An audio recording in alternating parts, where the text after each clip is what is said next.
La presente semana de labores finalizó con la comparecencia del fiscal general Carlos Vaca Mancheno a la Comisión de Fiscalización de la Asamblea Nacional para explicar los avances en las investigaciones del caso Odebrecht. El vicepresidente Jorge Glass, quien esta semana volvió a conversar con la prensa nacional, solicitó voluntariamente ser recibido por el legislativo. La fecha está aún por definirse. El combate a la corrupción nuevamente se posicionó como uno de los principales temas de debate a lo largo de los últimos 7 días. En este sentido, la misma Fiscalía allanó las oficinas de la empresa pública metropolitana Metro de Quito. En materia internacional, siguen conociéndose nuevos detalles y conmovedores testimonios del incendio ocurrido en un edificio de apartamentos de la ciudad de Londres. Y en materia deportiva, la selección ecuatoriana de fútbol recuperó esta semana la confianza tras golear a su similar de El Salvador por 3-0 en un partido amistoso.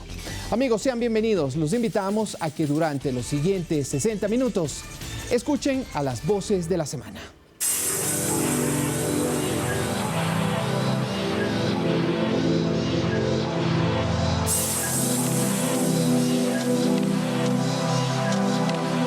El presidente de la República inició la semana con una reunión con miembros del alto mando de las Fuerzas Armadas y la Policía Nacional.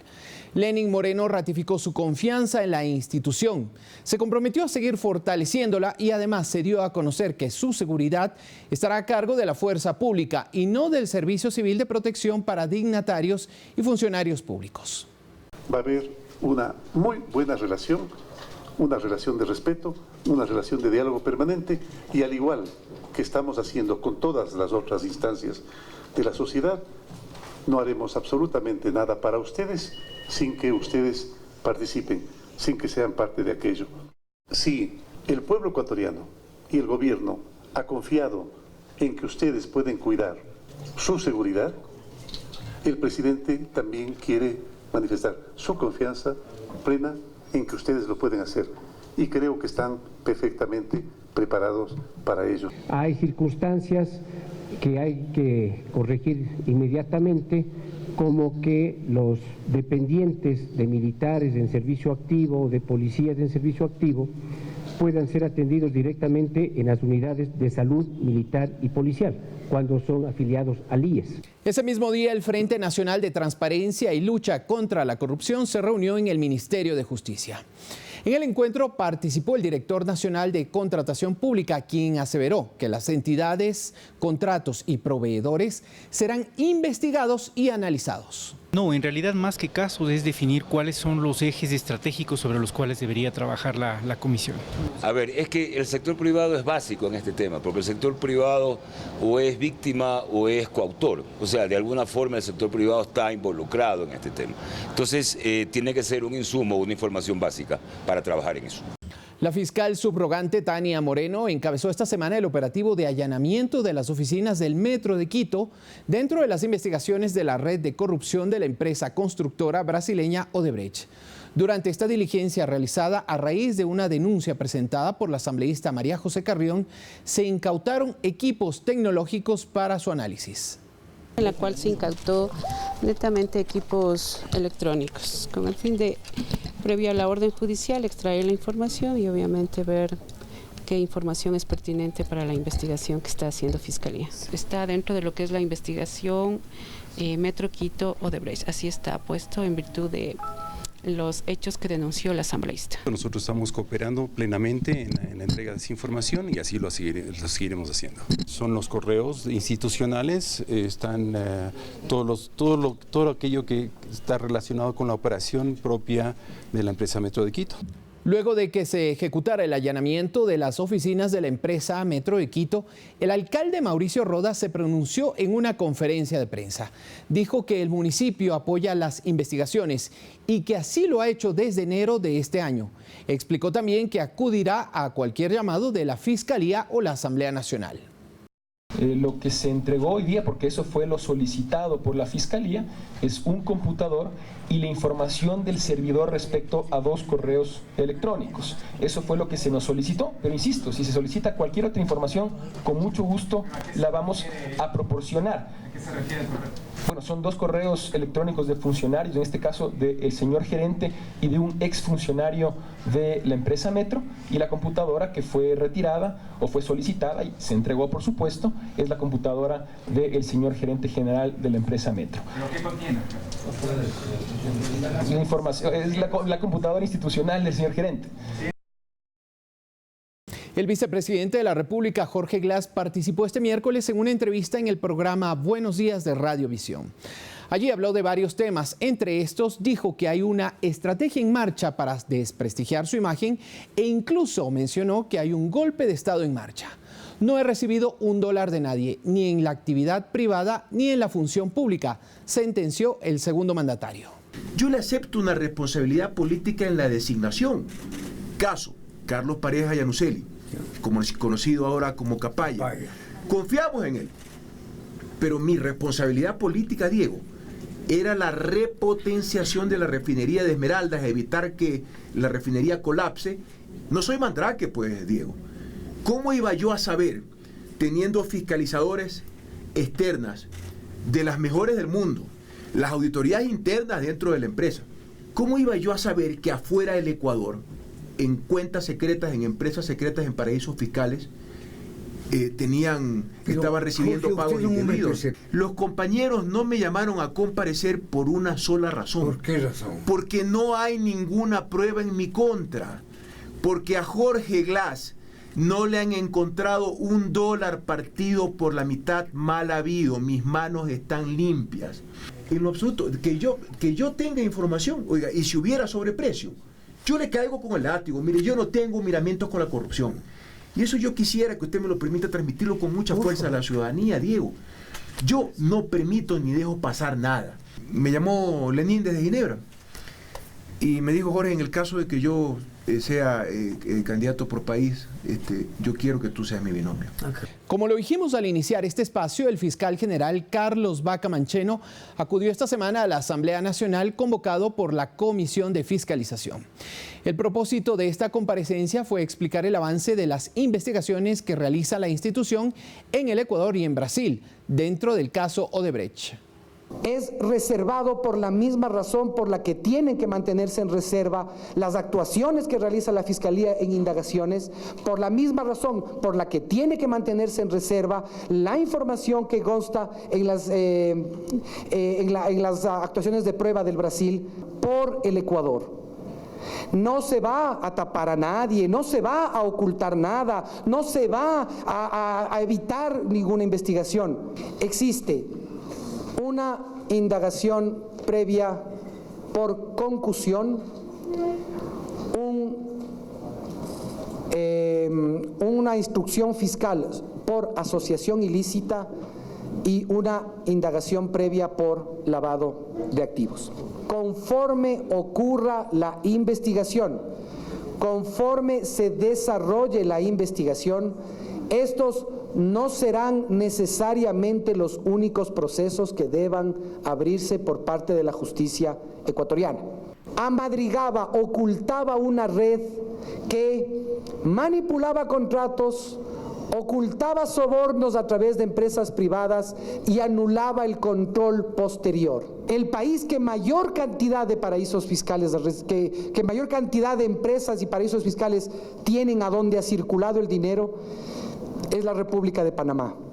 Y yo le anuncio al país que el día martes viajo a la ciudad de Panamá a tener una reunión directamente con la doctora Kenia Porcel, Procuradora General de la República de Panamá, para precisamente abordar cómo procesar adecuadamente toda la información. La secretaria ejecutiva de Alianza País, Gabriela Rivadeneira, negó que hayan divisiones en la organización política. En una entrevista en el segmento Pensamiento Crítico, aclaró que se trata de un mismo proyecto político, pero con dos liderazgos diferentes, en relación al expresidente Correa y al presidente Moreno. La importancia de mantener los principios fundamentales de esta revolución, que se basa en la redistribución de la riqueza, en la justicia social, pero que además tiene hoy una personalidad diferente y, por supuesto, la necesidad de que el presidente también ponga su impronta dentro del gobierno, que no significa una división. Somos un solo proyecto, un mismo proyecto, el de la Revolución Ciudadana, con dos momentos. El uno liderado por Rafael Correa Delgado, compañero Lenín Moreno, que ahora es presidente de la República en un nuevo periodo de este proceso de la revolución. Mantenemos una línea, que mantenemos justamente consignas, que mantenemos principios, pero por supuesto también hay que debatir sobre ciertos temas en los que hay que seguir avanzando y caminando. Rocío González de Moreno expuso ante la Organización de Naciones Unidas los logros de nuestro país en materia de derechos para las personas con discapacidad. Ella participó en la 10ª conferencia de los estados partes de la Convención sobre los Derechos de las Personas con Discapacidad que se celebró en la ciudad de Nueva York. Hace 11 años, la frase "nada sobre nosotros sin nosotros" fue el llamado que hicieron los más de 1.000 millones de personas que viven con discapacidad en el mundo.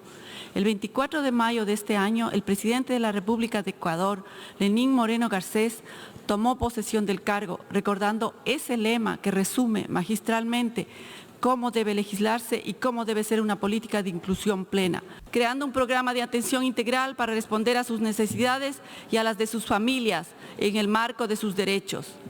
La política pública fue abordada de manera transversal e intersectorial sobre una base legal que actualmente sitúa nuestra Constitución como una de las de mayor reconocimiento de derechos para las personas con discapacidad en el mundo, para que de este modo garantice la plena participación y la igualdad de condiciones a todas las personas que acuden a esta casa. La comunidad migrante ecuatoriana en los Estados Unidos vivió un caso lamentable en los últimos días. Diego Puma Macancela, de 19 años de edad, fue detenido horas antes de su graduación y ahora enfrenta la posibilidad de ser deportado por las autoridades del estado de Nueva York. Organizaciones defensoras de los derechos de los migrantes buscan interceder por el compatriota. Diego no es un criminal, Diego no es una persona que está haciendo una amenaza a la seguridad nacional de nuestro país. El joven ecuatoriano fue detenido antes de su ceremonia de graduación como parte de las nuevas normas implementadas por el gobierno de Donald Trump contra los migrantes.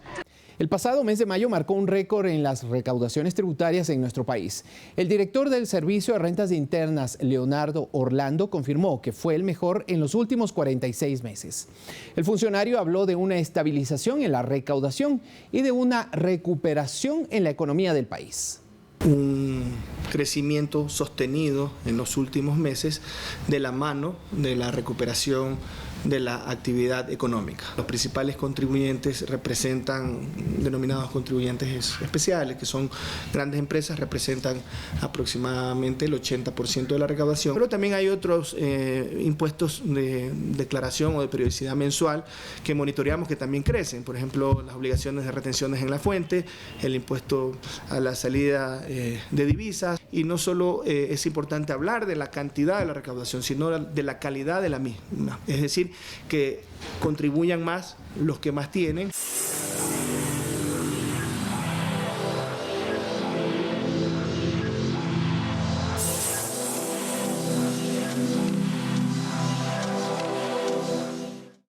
Revisamos también las voces de los protagonistas de los temas de interés nacional en nuestros programas de opinión.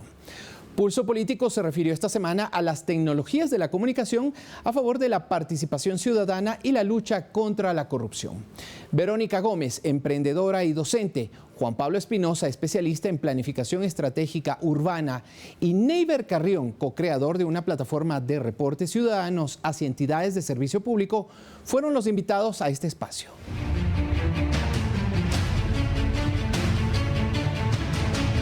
El día de hoy vamos a salirnos de la política, nos vamos a salir de la economía y vamos a entrar a un mundo que a lo mejor puede ser para muchos desconocidos, pero que para los jóvenes es tremendamente importante y tremendamente cotidiano, que tiene que ver con las tecnologías de la comunicación.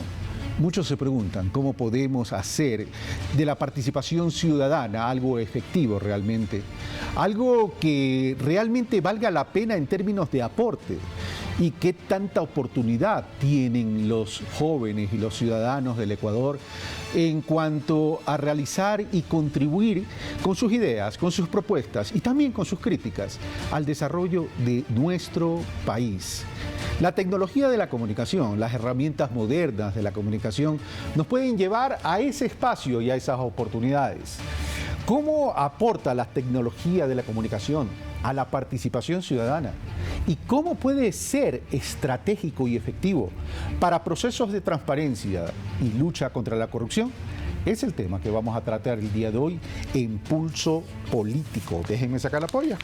Aquí vamos a tener el día de hoy, vamos a tener a Verónica Gómez, profesional en sistemas de información, emprendedora en temas educativos, docente y consultora en planificación estratégica, coordinadora general de Quito Comparte, primer evento de economía colaborativa en Ecuador. Vamos a hablar también qué es esto de sociedades y economía colaborativa.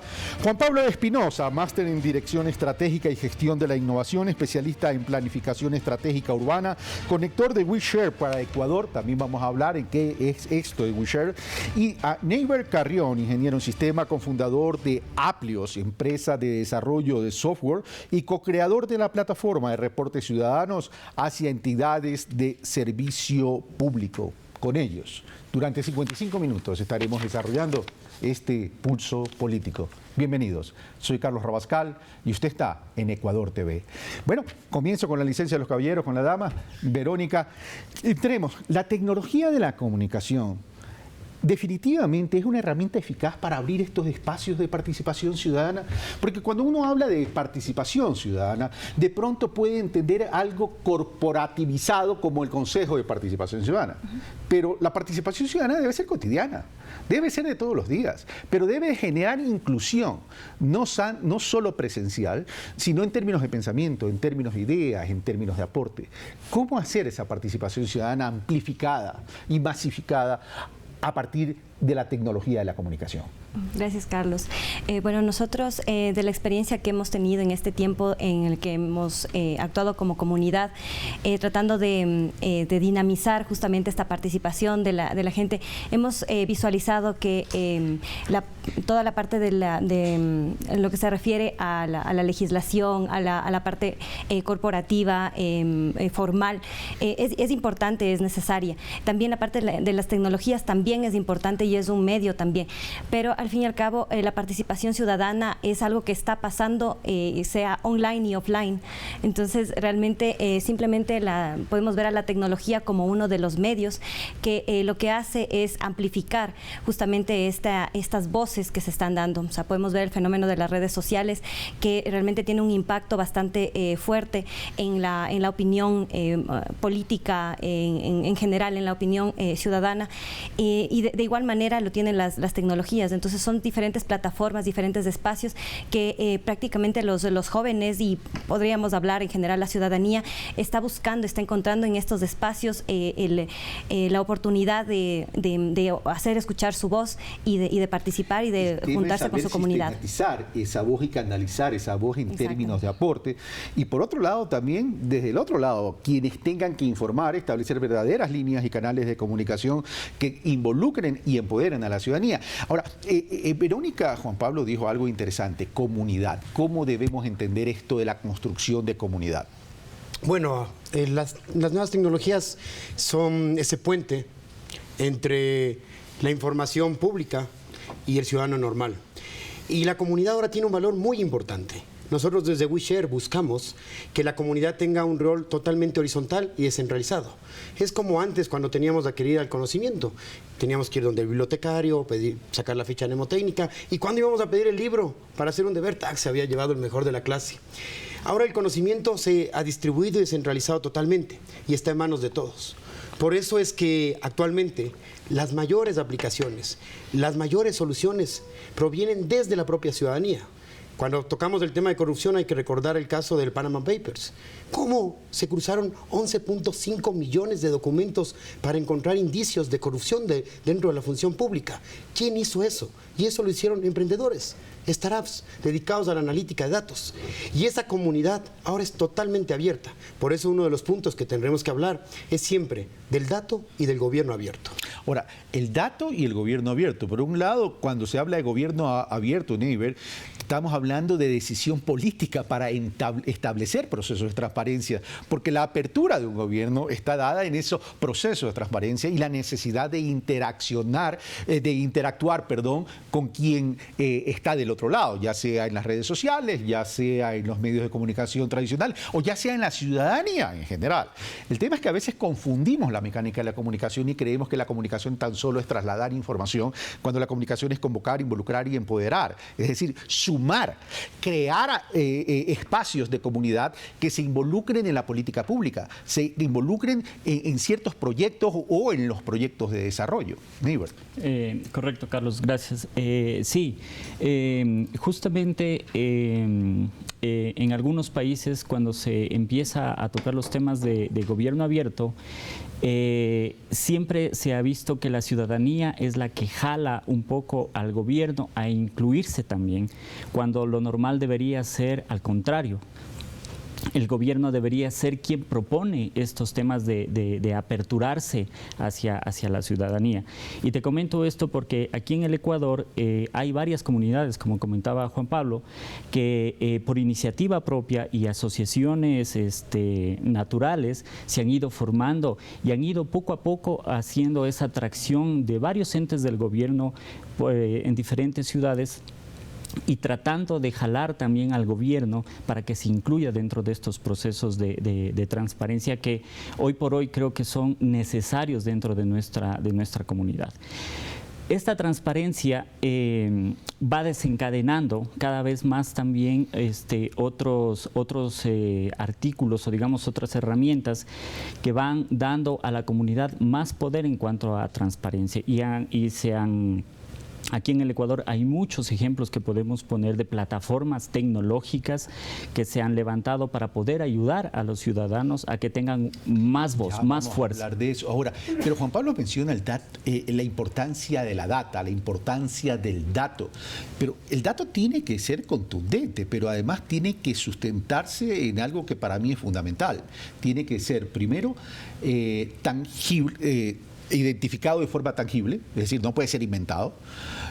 Segundo, tiene que generar un dato con un nivel de impacto para que la ciudadanía pueda dimensionar el aporte que se está haciendo, porque si tan solo sacamos indicadores, pero no estamos generando impactos con análisis cualitativos, son cifras frías que no van a aportar en nada. Neiber. Sí, correcto. Justamente hace un momento conversábamos con Juan Pablo de que algún gobierno liberó 200.000 datos que para la ciudadanía muchos de los no lo conoce o no sabe cómo usarlo. Y eso pasa ¿por qué? Porque lamentablemente no hemos tenido un acercamiento de los gobiernos para que nos digan qué dato es el que necesitas, cuál es esa información que tú requieres. O sea, no hay un acercamiento real. No hay un acercamiento real. Entonces, tal vez sí preguntamos, no hay que desmerecernos, sí preguntamos por aquí, por acá, pero no se hace un trabajo a conciencia para decir, ok, Carlos, ¿qué dato tú necesitas del gobierno? Verónica, ¿qué dato necesitas del gobierno? Y con esa información puedes decir, ok, te entrego esta información. Y cuando hablamos de gobierno, hablamos de las distintas instancias de gobierno, no necesariamente estamos hablando de gobierno central, porque los gobiernos autónomos descentralizados deberían ser lo que más demanden este tipo o lo que más utilicen este tipo de plataformas, este tipo de usuarios. Ahora, dice Neiber, Juan Pablo, que existen en el Ecuador varias plataformas. ¿Ustedes manejan alguna plataforma? Nosotros como WeShare aquí en Ecuador y a nivel general auspiciamos el lanzamiento de plataformas cívicas colaborativas. Plataformas cívicas colaborativas, ¿en qué consiste esto? Un poco recoge el espíritu de WeShare. Algo cívico colaborativo es donde podemos estar muchos de diferente pensamiento realizando acciones positivas por la comunidad. Somos de diferentes pensares, de diferentes criterios a nivel de todo el mundo y impulsamos eventos como Quito Comparte, donde lo que hacemos es dinamizar a colectivos y a iniciativas como Yo Veo de Neiber u otras que existen y tal vez tratamos de apoyar a los gobiernos locales y a los gobiernos nacionales en dar ese impulso. que tal vez algunas veces falta para que estas iniciativas salgan a la luz y tengan un buen calado con el ciudadano. Plataformas en Ecuador de Civic Tech hay algunas. Yo veo, se están trabajando otras, Handitech, podemos citar a algunas, y a nivel regional hay algunas muy fuertes, como la propia Democracia OS. Pero lo que buscamos y tal vez lo que falta identificar es no solo liberar el dato, que tiene que ser de calidad como tú lo señalas, sino cómo ese dato se conecta con algo que nos olvidamos siempre cuando hacemos política pública, que es la verdadera necesidad de las personas. Si no hacemos algo, una aplicación, una implementación tecnológica para solucionar esa necesidad, ese dolor, no tiene funcionamiento. Vamos a algo pragmático, pero antes de pasar donde Verónica, que te tengo ya guardada una pregunta sobre este tema colaborativo y algo mucho más interesante, estos temas de sociedades que ya las fronteras quedaron para los mapas porque a través de la tecnología, de la comunicación, de la información, ya no hay fronteras. Pero vamos, ¿cómo identifico la necesidad de un ciudadano? ¿O cómo el ciudadano sabe que esa tarea de datos me va a servir, por ejemplo? ¿Podemos poner un ejemplo práctico? Yo pondría un efecto a la reversa. A mí me gustó mucho cuando empezamos a adoptar un bache en Quito, porque identificamos un problema real, que las carreteras están en mal estado. Pero después de adoptar un bache, ¿qué hacemos? Las vías internas. Sí, ¿qué hacemos después de adoptar el bache? ¿Qué hace el ciudadano por adoptar el bache? Me parece muy interesante. También me parece muy interesante si identificamos en temas de corrupción un ejemplo muy, muy práctico. Tal vez nos vamos a los casos muy, muy grandes, pero, por ejemplo, en la India se identificó una plataforma muy interesante, que ayudaba a mapear los intentos de soborno pequeños o los sobornos pequeños. Que de eso hay bastante. Qué dolor. Hay bastante de eso. De eso se habla de los grandes, pero no se habla de esos pequeños. Sí, entonces algunas veces de empezar en lo pequeño, en escala pequeña. Pero para mí identificar las necesidades es algo que le duela a la ciudadanía. ¿Qué le está doliendo a la ciudadanía? Que te duela pero te empodere. Siempre el empoderamiento. Yo algunas veces siempre digo que el smartphone, el sensor, el dato sirve para generar una nueva clase de ciudadanos, es el digital empoderado.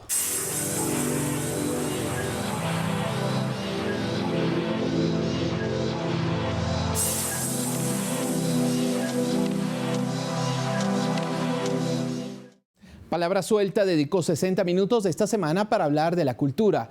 El invitado de Javier Lazo fue el ministro del ramo y escritor Raúl Pérez Torres. Lo más destacado a continuación. Palabra Suelta. Buenas noches, Raúl. Gracias por Muchas gracias tu aceptación a esta invitación.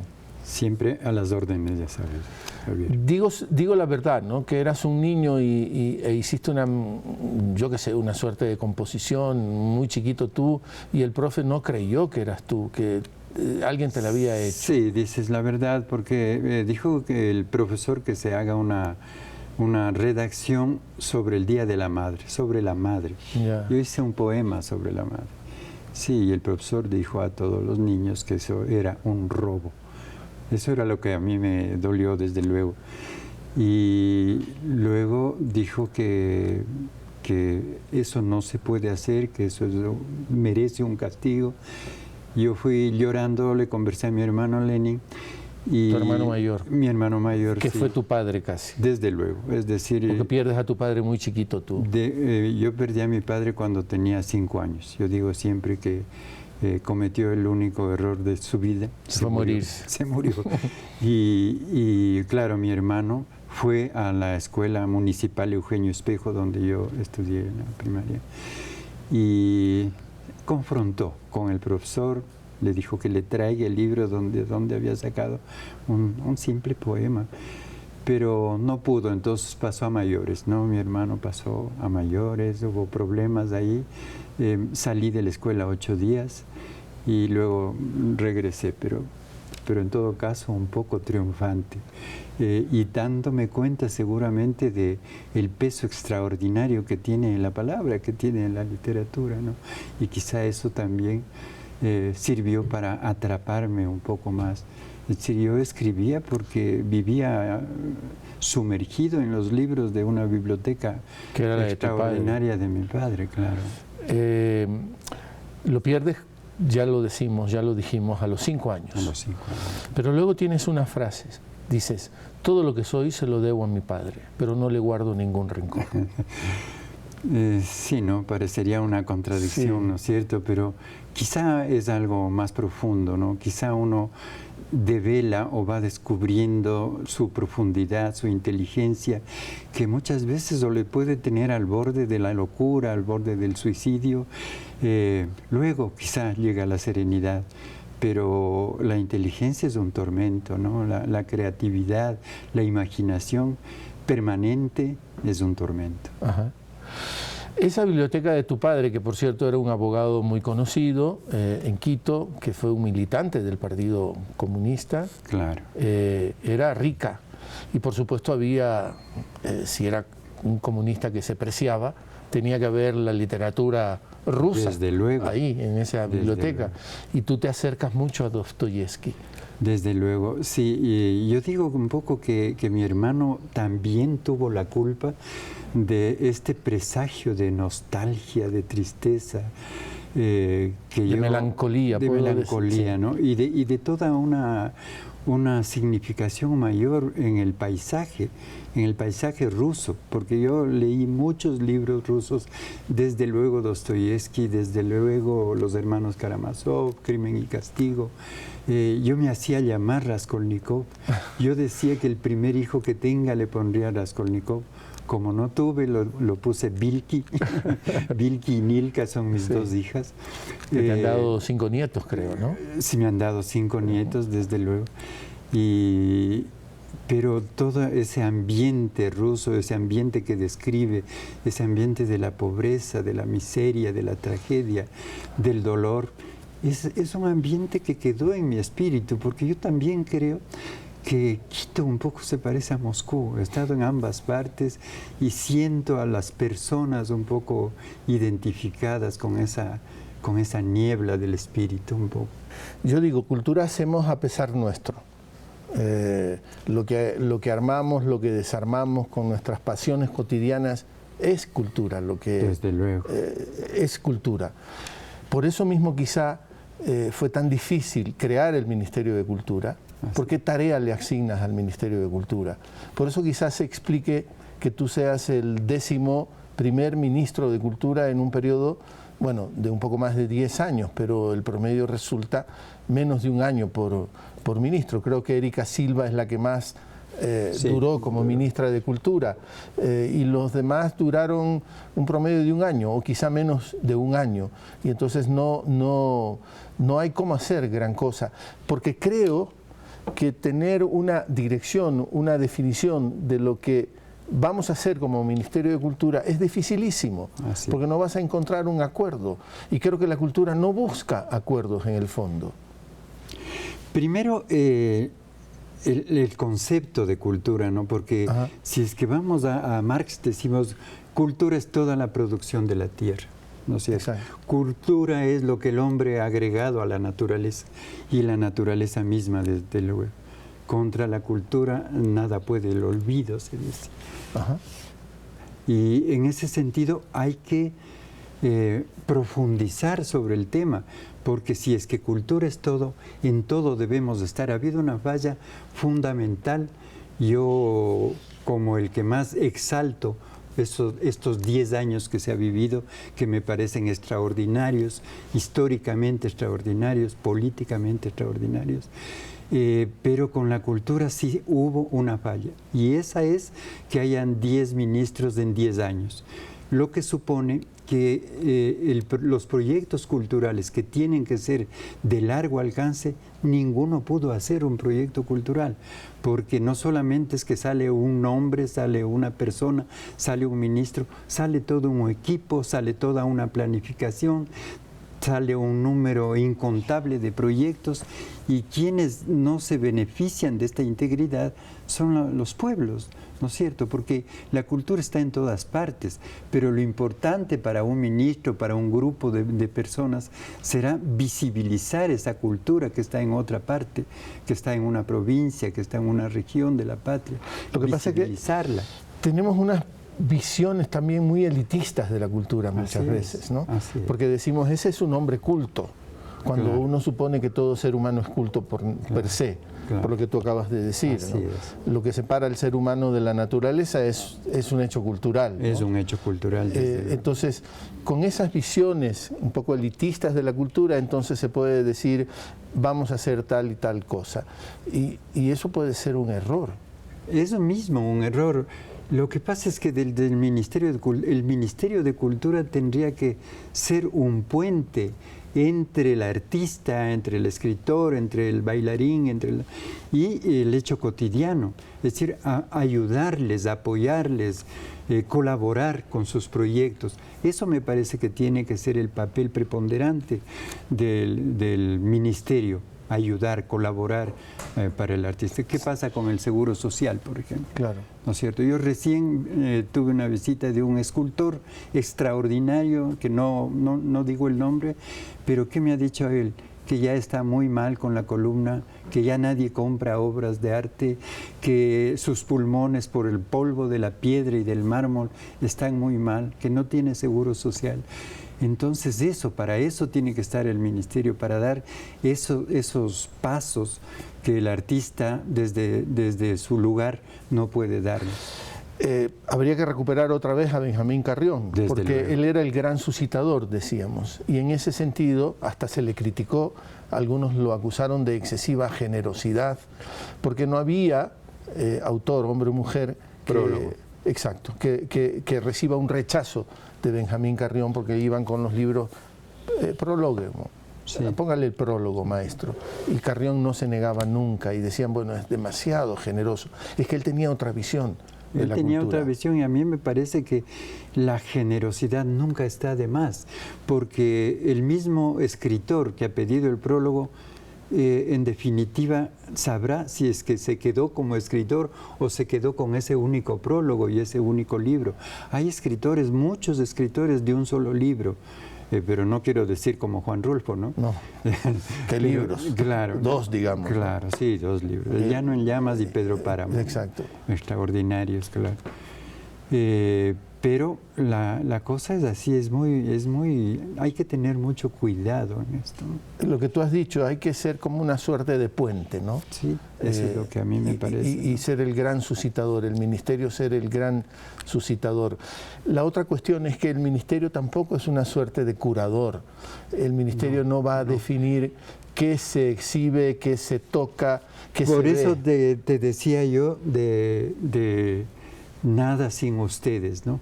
Porque el público es el que tiene que gravitar sobre un proyecto, sobre una cosa. Nosotros no podemos ser, como tú dices, curador de una obra de pintura, de una obra de teatro. No hay cómo. Eso tiene que dejarse a la comunidad, ¿no? Eso es lo complejo del Ministerio de Cultura.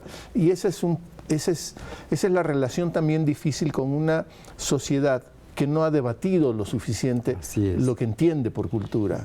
Por eso es que se necesitan espacios públicos de crítica. Yo decía, la Casa de la Cultura, los 24 núcleos de la Casa de la Cultura tienen que ser eso, espacios de crítica, espacios de pensamiento. De otra manera no hay una posibilidad de discutir la cultura. Más llamadas telefónicas, Raúl.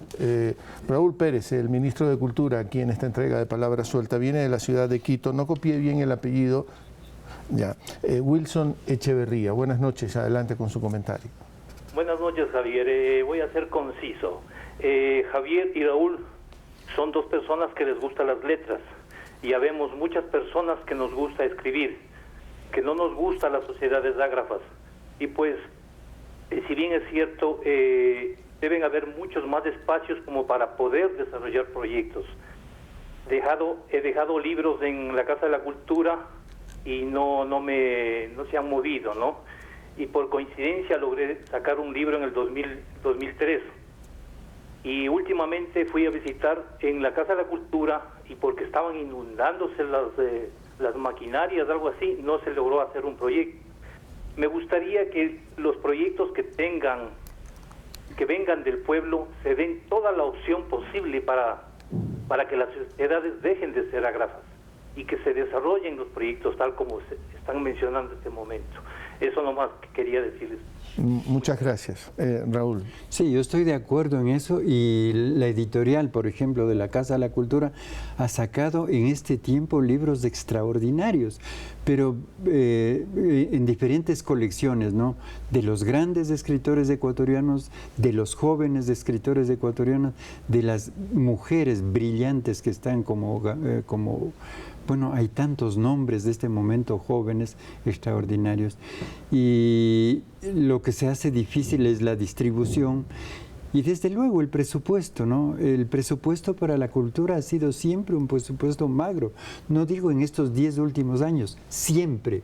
O sea, el Estado nunca se ha fijado en la cultura. Ahora, bajo esa sensibilidad de nuestro presidente, yo creo que se puede llegar a publicar libros en grandes cantidades, en grandes tirajes, ¿no? Eso es lo que se trata de hacer con la promoción del libro y la lectura, exactamente ponerle al libro al servicio del ser humano, de los compañeros, de las personas que hacen cada una de las provincias de la patria. Siguiendo un poco en la compleja tarea que te va a tocar desarrollar, estás recién posesionado como ministro. También te he escuchado tus duras críticas a la ley de cultura. Estás muy inconforme con esa ley. Claro, te las escuché siendo tú presidente de la Casa de la Cultura. Veías que había como una necedad de los hacedores de esa ley de cultura, algunos ministros, algunos asesores de ministros, hombres y mujeres, que parecían que veían en la Casa de la Cultura como una suerte de rival a vencer. La Casa de la Cultura prácticamente tiene que desaparecer. Como que no se entendía, por ejemplo, cómo es que en Cuba, por ejemplo, la Casa de las Américas tenía una gran autonomía que no quería decir nunca abuso de manejos de recursos, fondos públicos, pero autonomía precisamente para poder decidir todo lo que se hace con todas las propuestas artísticas.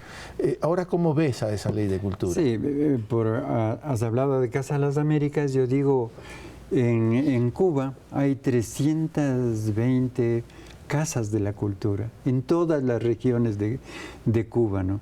Y aquí de repente las 23 casas de la cultura que existen, 24 casas de la cultura, parecería que es mucho, ¿no? Realmente yo creo que la ley, nosotros hemos luchado mucho contra esa ley que cada vez era peor, digamos, pero que bueno, cuando ya lo aceptaron 80, 90 asambleístas, ya no hubo nada más que hacer. Y inclusive hay un reglamento que salió recién, ¿no? Que también tiene muchas falencias. Tenemos que trabajar con esa ley, hay que trabajar con esa ley. En este momento, por ejemplo, ya hay un núcleo de Pichincha, ya hay un director del núcleo de Pichincha, hay un presidente de la sede nacional, pero a la sede nacional se le ha quitado todo el presupuesto, no tiene presupuesto. Según ese reglamento, dice que los núcleos darán un aporte para la sede nacional, o sea, desvirtuando absolutamente toda su funcionalidad, todas sus expectativas. Y el núcleo de Pichincha tiene apenas, creo que, $2 millones de dólares, con lo que no se puede hacer absolutamente nada, porque tampoco autogestión hemos podido hacer. Autogestión no hay cómo hacer, se alquila un teatro, el Teatro Nacional, y ese dinero no ha ido a la Casa de la Cultura, sino a la cuenta única del Estado. Hay que comprender que este momento también estamos en una dificultad económica, pero no tiene que ser la cultura la que sufra siempre esa dificultad. Has llamado a Edgar Alan García que trabaje contigo, colabore en tu gestión. Edgar Alan es columnista de este canal. Los lunes él tiene una opinión. Y él, hablando el día lunes, el más reciente lunes, sobre el tema de la corrupción, él planteaba que un gran instrumento para que de fondo abatamos el tema de la corrupción es la cultura, precisamente. Desde luego, y peor si es que sabemos que hay que atacarla desde cuando están en retoño las personas, los niños, las niñas, ¿no es cierto? Si es que hacemos eso, si es que atacamos con la cultura, con las diversas facetas de la cultura, porque no solamente es el arte, es el comportamiento, es la cívica, es una cantidad de factores, pero si desde niños podemos inculcar esa dignidad, ese respeto, ese aliento, esa calidad de los derechos humanos, tendremos un hombre diferente. Ese hombre, siempre digo en las universidades, en los colegios que me han invitado, ¿para qué sirve la cultura? Porque un ingeniero puede decir, a mí no me sirve la cultura, ¿no? Entonces, pero un ingeniero que sabe de arte, que ha leído a cualquier escritor, a Dostoyevsky, a Icaza, a Pablo Palacio, siempre será mejor ingeniero que el que no lo ha leído, o que se ha deslumbrado ante Guayasamín, ante Picasso. Es diferente. ¿Por qué? Porque el arte sensibiliza. Y el arte, si es que sensibiliza, nos permite un comportamiento diferente, un comportamiento más humano.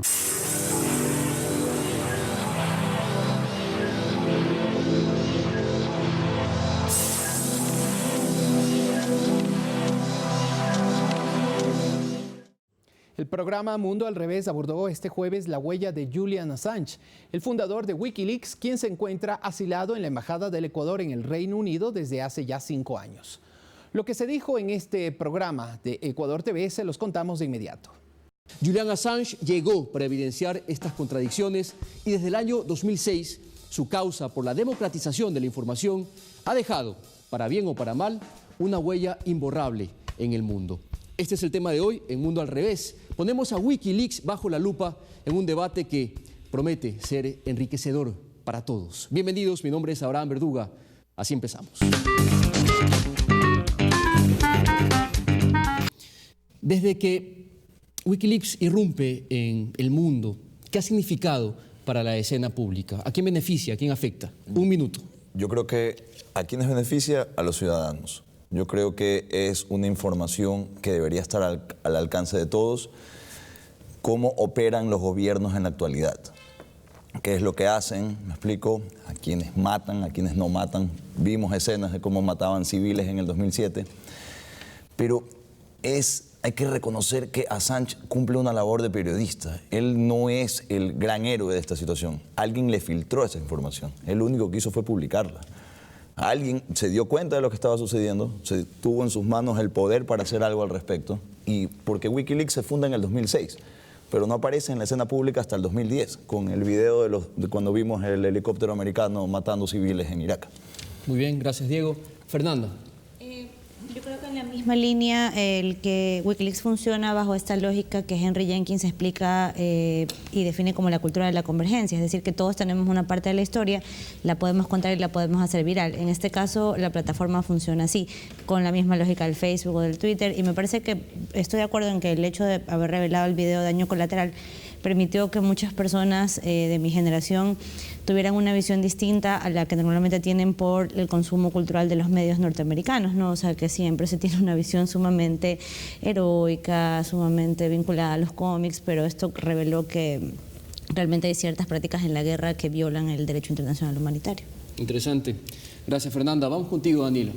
Bueno, yo creo que tanto los ciudadanos han sido beneficiados y han sido afectados.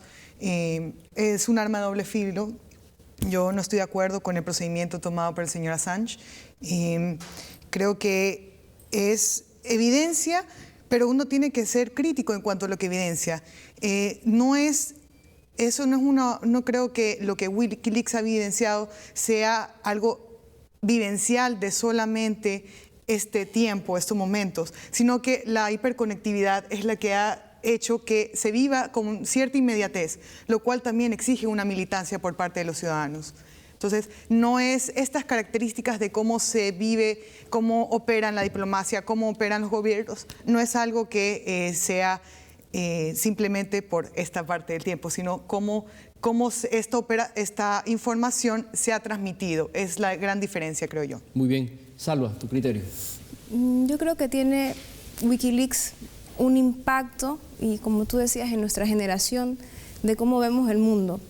Tal vez no cambia la historia, tal vez no logra hechos concretos, el hecho de que se divulgue la información. No llevamos a la corte o a juicio a presidentes o a miembros de asociaciones secretas por los crímenes de guerra o por la corrupción que se produce. Tal vez no, pero sí genera finalmente un conocimiento público y le quita la máscara a esta democracia hipócrita, a estos políticos mentirosos a los que estábamos acostumbrados a ver con mucho respeto. Y finalmente vemos sus cables, cómo se expresan, vemos sus correos electrónicos y vemos que son cualquier cosa y que tratan al mundo como fichas de ajedrez, y finalmente sí cumple un rol importante y ha sido beneficioso. Creo que ha sido más beneficioso que perjudicial. Gracias, Salva. Jorge. Bueno, yo creo que la información en realidad es neutra hasta que tú la usas geopolíticamente. Yo te voy a explicar algo interesante. Para mí, Assange ha usado la información con una perspectiva geopolítica, porque si yo revelo en este momento, ¿verdad?, qué pasó, por ejemplo, con la conspiración de la muerte de Eloy Alfaro, el impacto, obviamente, de revelar una información de la muerte de Eloy Alfaro es en este momento neutra, ¿sí? Podría generar algún grado ahí de análisis histórico. Pero si tú ves muy bien cómo Assange ha liberado la información, el impacto ha sido geopolítico a nivel mundial.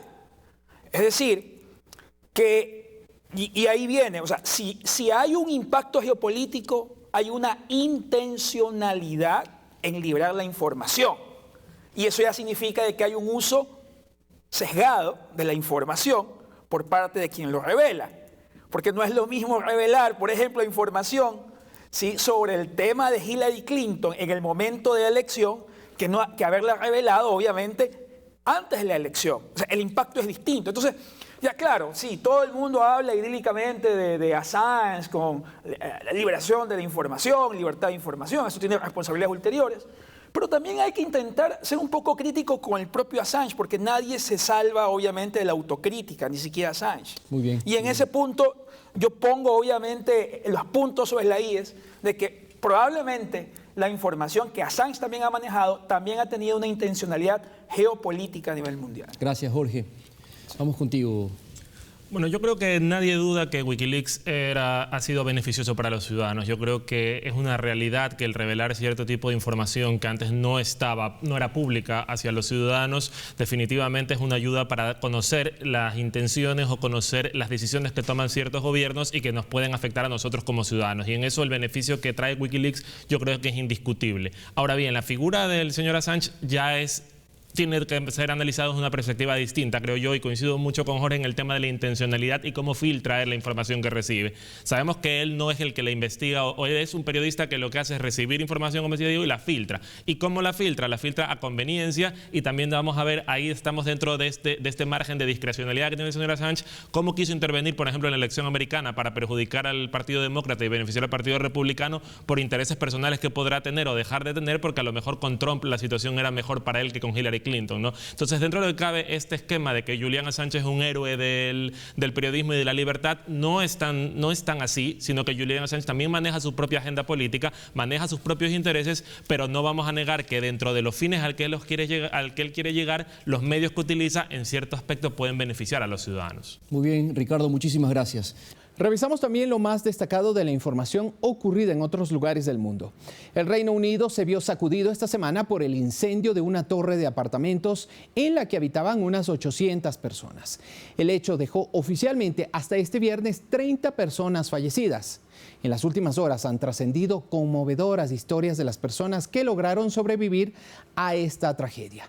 Se investiga una posible negligencia.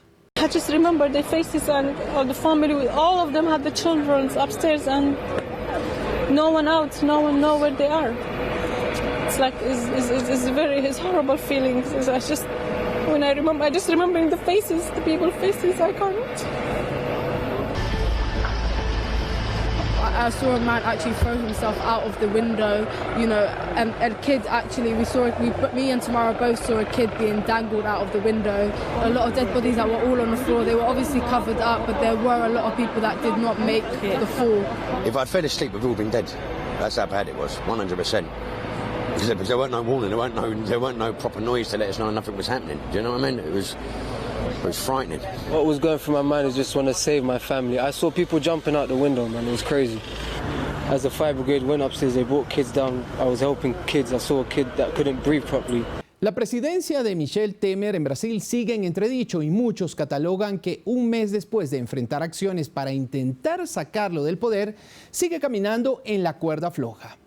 Pese a que un tribunal de ese país desechó una causa en su contra el pasado sábado, el mandatario minimizó la crisis y reiteró su decisión de emprender un viaje internacional a Rusia y Noruega.